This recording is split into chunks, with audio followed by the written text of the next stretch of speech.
আপনার নবগ্রহ দোষ কেটে যাবে ভগবান নৃসিংহদেবের এই 9টি নাম স্মরণ করলেই।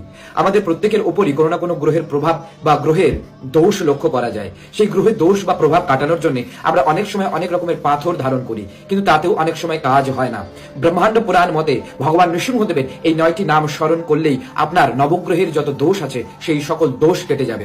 পরে যাতে ভুলে না যান তাই ভিডিওটি শেয়ার করে সেভ করে অন্ধ্রপ্রদেশের অহবিলাসী হিরণ্যকশিপুকে বধ করার জন্য এবং প্রহ্লাদকে রক্ষা করার জন্য ভগবান নৃসিংহদেব প্রকট হন এবং সেখানে তার 9টি রূপের প্রকট হন। যে 9টি রূপ বা 9টি নাম সকাল সন্ধ্যা স্মরণ করলে নবগ্রহ দোষ কেটে যায়। জ্বালা নৃসিংহ, জ্বালা নৃসিংহ নাম স্মরণ করলে মঙ্গল দোষ কেটে যায়। দ্বিতীয়ত অহবিলা নৃসিংহ নাম স্মরণ করলে, নাম জপ করলে বৃহস্পতির দোষ কেটে যায়। মালোলা নৃসিংহ, মালোলা নৃসিংহ নাম স্মরণ করলে শুক্রের দোষ থেকে মুক্তি লাভ করা যায়। বরাহ নৃসিংহ, বরাহ নৃসিংহ নাম স্মরণ করলে রাহুর দোষ থেকে মুক্তি লাভ। করঞ্জা নৃসিংহ, করঞ্জা নৃসিংহ নাম জপ করলে চন্দ্রের দোষ থেকে মুক্তি লাভ পাওয়া যায়।